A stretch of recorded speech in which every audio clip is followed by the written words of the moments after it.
पहले मुझे ग्वादर की जेल हुई, फिर बंदराबाद से राहन की एक जेल है बंदराबाद, वहाँ मैं जेल में रहा। फिर तफ्तान के पीछे एक जायदान डिपोर्ट सेंटर है, वहाँ मैं जेल में रहा। फिर तफ्तान में रहा 2 दिन, डिपोर्ट सेंटर है वो भी। ठीक फिर है। उधर से मैंने दोबारा उसी लम्हे दोबारा एंटर हुआ, मैं दोबारा कराची गया। कराची से मैं दोबारा समुंदर के रास्ते ईरान में एंटर हुआ, वहाँ से फिर मैं इस्तंबुल गया। इस्तंबुल से फिर मैं समुंदर के रास्ते हवा वाली कश्ती में तुर्की से ग्रीस, मतलीनी जजीरे का नाम था, जिसमें मैं और कितने 2015 में। लोग थे आप उस कश्ती में? उस कश्ती में हम 56 लोग थे। और लाइफ सेफ जैकेट आधों के पास थी, आधों के पास नहीं थी, जिनमें मैं भी शामिल था। मेरे पास भी लाइफ सेफ जैकेट नहीं थी, अगर वो बोर्ड में हवा निकल जाती तो हम सब ने डूब जाना। एर्थन से फिर मैंने तीसरी ट्राई लगाई।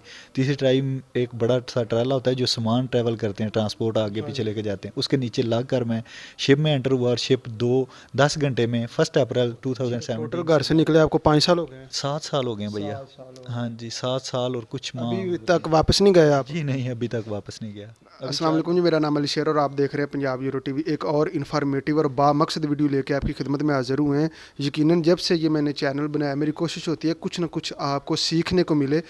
तो आज की जो वीडियो है इसमें बहुत कुछ सीखने को है, सीखने वालों के लिए, कि जो हमारे भाई जो पाकिस्तानी लोग गैर कानूनी तरीके से यूरोप की तरफ आते हैं तो कितना वो मुश्किल है, वो डैंकी जिसे हम कहते हैं वो कितनी मुश्किल है। तो ये जो भाई हैं ये 2 साल तक सफ़र में रहे हैं, 2 साल के बाद ये इटली में पहुँचे हैं और 7 दफ़ा इनको कैद भी हुई है, रास्ते में जेल भी काटनी पड़ी है और 2 साल बाद फिर ये इटली पहुँचे हैं। तो आज मेरा आखिरी दिन था, पुर्तगाल में आया हुआ था। तो मैंने इनसे रिक्वेस्ट की कि आप यहीं आ जाएं होटल, तो ये सुबह सुबह आए हैं। बहुत शुक्रिया, आपने टाइम निकाला। और इनसे हम जानने की कोशिश करते हैं कि ये अपनी जर्नी के बारे में बताएं। और मैं फिर कह दूं कि जो भी मैं कह रहा हूँ आप गूगल करके देख सकते हैं, आप सोशल मीडिया भरा पड़ा है कि कितने लोगों की सालाना जानें जो हैं ना वो अपनी जानों से हाथ धो बैठते हैं इस रास्ते को जब वो इख्तियार करते हैं। तो कोशिश करें लीगल वे को चूज़ करें। और आज की ये स्टोरी जो है ना वो बहुत ही इन्फॉर्मेटिव होने वाली है। तो हम गुफ्तगू का आगाज़ करते हैं। अस्सलाम वालेकुम जी। वालेकुम सलाम, वेलकम टू पुर्तगाल अली शेर साहब, once again thank you very thank much. You, thank आपको यू। मोस्ट वेलकम, दिल की था गहराइयों से मैं अपनी बहुत तरफ से शुक्रिया। और पूरी कम्युनिटी की तरफ से वेलकम करता हूँ जी। जज़ाकल्लाह। सबसे पहले अपना नाम बताएं। मेरा नाम है मलक अरसलान। अरसलान भाई। पाकिस्तान से हूँ, मैं गुजरात से हूँ जी। माशाल्लाह। तहसील खारियाँ, ज़िला गुजरात, कोटला अरवली खान से मेरा तलक है जी। ठीक। और कब पहली दफ़ा आप घर से निकले थे? 2015 में मैं निकला था। ओके। 2015 से लेके 17 तक आप सफ़र में रहे हैं। जी। ठीक है। आज अच्छा अपनी जर्नी के बारे में बताएं और कितने पैसे आपके लगे इन 2 सालों में? जी बिल्कुल, जब मैं घर से निकला था तो कराची से जैसे ही मैं पाकिस्तान के बॉर्डर की दूध की तरफ गया तो पाकिस्तान आर्मी ने हमें पकड़ लिया। हम 81 लोग थे, उन्होंने हमें एफआईए वाले किया, क्योंकि ये केस एफआईए वाले डील करते हैं। तो 6 दिन हम जेल में रहे। ईद की छुट्टियां थी, जज नहीं बैठ रहा था, जिसकी वजह से 6 दिन बाद हमें जज के सामने पेश किया गया। तो फिर 81 लोग थे, 80 लोग जो हैं वो घर गए पाकिस्तान पंजाब की तरफ। मैं वहाँ से केला ईरान की तरफ एंटर हो गया समुंदर के रास्ते। वहाँ लोकल बोट्स चलती हैं, मछेरे मछलियों का जो बिज़नेस करते हैं वो ये भी साथ में काम करते हैं। तो ओके। ईरान में एंटर हो गया। वहाँ से मैं चलते चलते काफ़ी सिटी क्रॉस करके ना, पैदल सड़कों से लोगों के पीछे लग कर मैं बंदराबास तक पहुँचा। वहाँ हमें अ, ईरान की फोर्सेस ने पकड़ लिया। उन्होंने मुझे मुझे आज भी याद है बंदराबास जेल में रखा था। ठीक। उसके बाद उन्होंने 2 3 दिन वहाँ रखा। फिर उसके बाद उन्होंने हमें डिपोर्ट किया। जायदान डिपोर्ट सेंटर है, वहाँ इंसान के बहुत ख़राब हालत है इंसानों की। वहाँ 2 2 हज़ार रुपये लेके वो पीछे पाकिस्तान के हवाले करते हैं, उसको कहते हैं तफ्तान डिपोर्ट सेंटर। वो उनने 3 4 दिन रखा। उधर से फिर उन्होंने डिपोर्ट किया हमें Taftan deport centre, Pakistan army के हवाले किया। उन्होंने फिर हमें जुर्माना किया, फ़ाइन किया, हमसे फ़ाइन लिया, 2 2 दिन वहाँ रखा। फिर हमें कोयटे की टिकटें लेके दी और कोयटे सबको डिपोर्ट किया। हम 78 लोग थे, ओके। जिनमें से 77 घर गए। मैं अकेला दोबारा कराची गया और कराची से दोबारा ईरान एंटर होने की कोशिश की। इस सफ़र में मुझे 25 दिन लग गए से घर से निकलते हुए।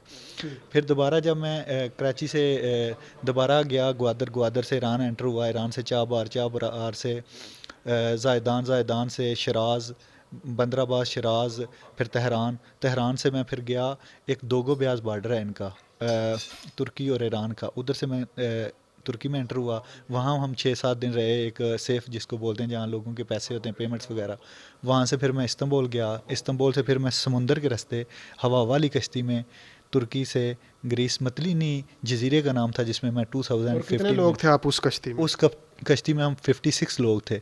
और लाइफ सेफ जैकेट आधों के पास थी, आधों के पास नहीं थी, जिनमें मैं भी शामिल था। मेरे पास भी लाइफ सेफ जैकेट नहीं थी, अगर वो बोर्ड में हवा निकल जाती तो हम सब ने डूब जाना था।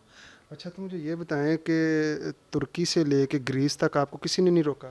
जी नहीं, बिल्कुल किसी ने नहीं रोका। असल में रात को अंधेरे में जब सुबह होने से 2 घंटे पहले ना वो समुंदर में कश्ती डाल देते हैं। वो तुर्की और ग्रीस में जो जज़ीरे हैं वो आमने-सामने हैं, ठीक। जिस वजह से हम समुंदर के रास्ते वो लकी हमारे आगे भी कश्तियाँ डूब गईं, पीछे भी डूब गईं। हमने डूबते हुए लोग अपनी आँखों से भी देखे। जी। ठीक। अच्छा, तो ग्रीस पहुंच गए, ग्रीस के बाद फिर आपकी जर्नी कैसे शुरू हुई और ग्रीस पहुंचने तक आपका कितना टाइम लग चुका था? हाँ, ये 45 डेज़ प्लस हो गया था टोटल, पाकिस्तान से लेकर यूनान तक। फिर उधर मैं थोड़ा बहुत काम करने लगा, सर्वाइव करने लगा। घर से मैं इटली के लिए निकला था, लेकिन पैसे नहीं हो पा रहे थे, रास्ता नहीं निकल रहा था। ओके। फिर मैंने 3 ट्राइयाँ लगाईं उधर से आगे की तरफ, इटली की तरफ। लेकिन उस दौरान मुझे ग्रीस की फोर्सेस ने पकड़ लिया, उन्होंने मुझे 6 महीने जेल कर दी। पहले वो अंडरग्राउंड तहखाने में उन्होंने 14 डेज़ रखा, थाने के नीचे ही। बहुत खतरनाक था वो सीन। उसके बाद उन्होंने हमें वो मनीदी एक जेल है, कैंप टैप बना हुआ है, उसमें उन्होंने रखा। 6 महीने बाद जब उन्होंने मुझे निकाला तो मैं पैदल मकडोनिया से सर्बिया चला गया। सर्बिया में फिर मुझे पकड़ लिया आर्मी ने। उन्होंने उधर एक डिपोर्ट सेंटर बनाया हुआ था, उधर रखा। उन्होंने फिर ग्रेस डिपोर्ट कर दिया। फिर मैं एक पात्रा और गमनीचा 2 वो शिप चलते हैं, पोर्ट्स उनको हाँ बोलते हैं, जी। वो हैं ग्रीस में। मैं उनमें ट्राई लगाने के लिए गया दूसरी, और मैंने ट्राई लगाई। फिर उधर मुझे पकड़ लिया उनकी ग्रीस की फोर्सेस ने। उन्होंने एक जेल बनाई हुई है उधर, तो उधर उन्होंने रखा। फिर उन्होंने छोड़ दिया मुझे। फिर मैं एथन चला गया। एथन से फिर मैंने तीसरी ट्राई लगाई। तीसरी ट्राई एक बड़ा सा ट्राला होता है जो सामान ट्रैवल करते हैं, ट्रांसपोर्ट आगे हाँ पीछे जी। लेके जाते हैं, उसके नीचे लग कर मैं शिप में एंटर हुआ। और शिप 10 घंटे में 1 अप्रैल 2017 से मैं ग्रीस में था। 2 अप्रैल 2017 में मैं इटली पहुंच गया 10 घंटों में। घर से मैं काम के लिए निकला था, लेकिन रास्ते में काम पे जाते हुए मेरा प्रोग्राम बना कि उन्हें ट्राई लगा ली जाए, और मैंने ट्राई लगाई। फिर मैं इटली पहुंच गया 10 घंटों में। जी। लेकिन 2 साल पूरे गुजर गए घर से निकलते हुए। और निकले। 2 सालों में इतनी दफ़ा आपको जेल हुई, इतनी दफ़ा आपको डिपोर्ट किया गया पाकिस्तान, फिर ग्रीस दोबारा डिपोर्ट किया गया, ठीक है। कितने पैसे लग गए थे आपके?